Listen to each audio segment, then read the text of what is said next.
बाबू मोशाय जिंदगी बडी होनी चाहिए लंबी नाही हा केवळ चित्रपटाचा डायलॉग नाही तर हे जीवन जगण्याचं तत्वज्ञान आहे आणि हे आता आठवण्याचं कारण आहे अर्थात सुधीर भाऊ. महाराष्ट्राच्या राजकारणाचा एक अभ्यासू नेता, 7 वेळेचा आमदार, संघाच्या मुशीत वाढलेला एक मुरब्बी राजकारणी.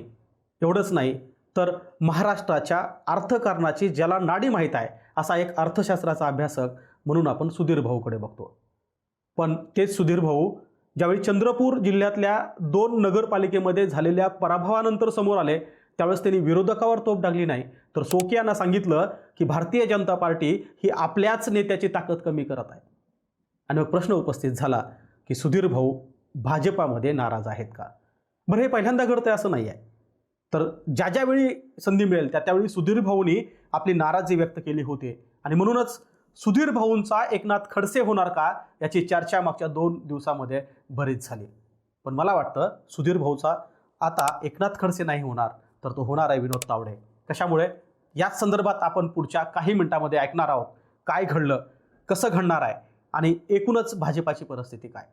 नमस्कार, मी गोविंद शेळके आणि तुम्ही बघताय cut to cut. Sudhir Mungantiwar यांनी देवेंद्र फडणवीसांची भेट घेतली आणि त्यानंतर 24 तासात वातावरण निवळल्याचं पाहायला मिळालं. पण त्यापूर्वी सुधीर भाऊंनी जे काही बोललं होतं याच्यावर प्रकाश टाकणं गरजेचं आहे. खरं तर मी काही दिवसापूर्वी किंबहुना काही वर्षापूर्वी घडलेल्या घटनाकडे तुम्हाला घेऊन जातो आहे. भूतकाळात काय घडलं होतं हे बघावं लागेल. मला चांगलं आठवतं आहे की गोपीनाथ मुंडे यांच्या ताब्यात भाजप महाराष्ट्राची होती, याची एक संघ होती. त्याही काळात सुधीर मुनगंटीवार यांना भारतीय जनता पार्टीकडून प्रदेशाध्यक्ष करण्यात आलं होतं, ज्याला गोपीनाथ मुंडे यांचा विरोध होता. गोपीनाथ मुंडेंना त्यावेळी फुंडकर अथवा खडसे यांना प्रदेशाध्यक्ष करायचं होतं. मात्र संघाच्या मुशीत वाढलेल्या मुनगंटीवार यांना भाजपाने प्रदेशाध्यक्ष केलं. तिथपासून भाजपाच्या प्रत्येक टप्प्यावर म्हणजे भाजपाच्या प्रत्येक यशाच्या टप्प्यावर, पराभवाच्या टप्प्यावरती समोर येऊन पक्षाची भूमिका मांडणारा नेता कोण तर सुधीर मुनगंटीवार यांचं नाव घेतलं जातं. सुधीर मुनगंटीवार फडणवीसांच्या पहिल्या मंत्रिमंडळात म्हणजे 2014 ते 2019 मध्ये अर्थ खात्याची जबाबदारी त्यांनी घेतली. अर्थ खातं चांगल्या प्रकारे सांभाळून त्यांनी अगदी आपल्या अभ्यासू नेतृत्वाची छाप पाडली असं म्हटलं तर चुकीचं ठरणार नाही.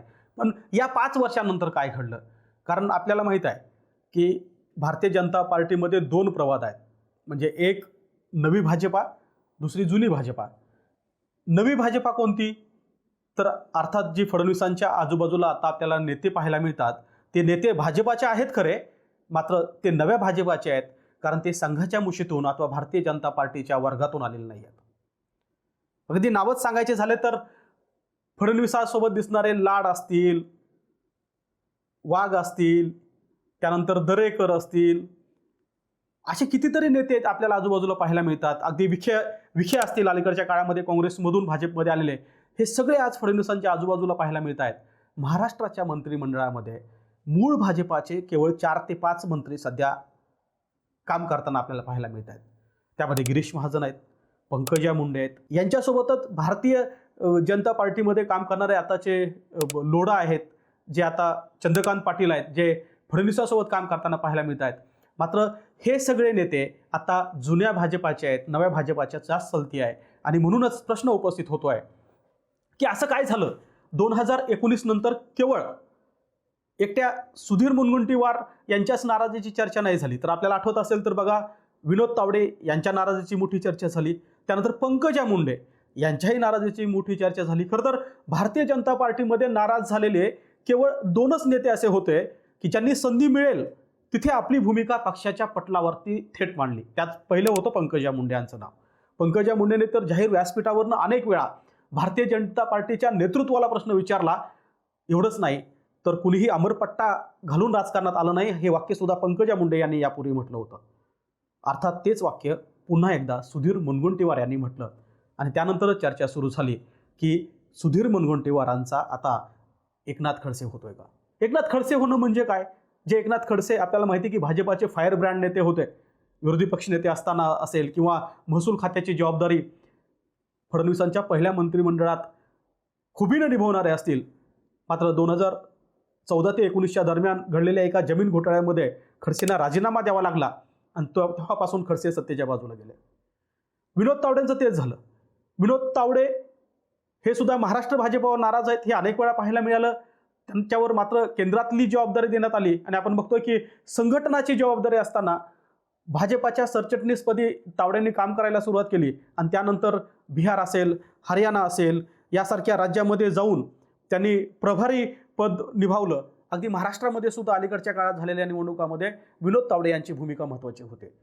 जरी विनोद तावडेंना केंद्रीय भाजपामध्ये चांगलं स्थान मिळालं असलं तरी त्यांना मंत्रिमंडळात घेण्यात आलं नाही आणि म्हणून अधूनमधून नाराज लोकांच्या यादीमध्ये विनोद तावडेंचं नाव घेतलं जातं. एक मात्र खरं आहे की नाराज असलेल्या विनोद तावडेला पक्षाने संघटनाच्या मोठ्या पदापर्यंत नेलं, म्हणून सुधीर मुनगंटीवार यांना सुद्धा पुन्हा तावडेंसारखी संधी मिळणार का अशी चर्चा व्हायला लागली आहे.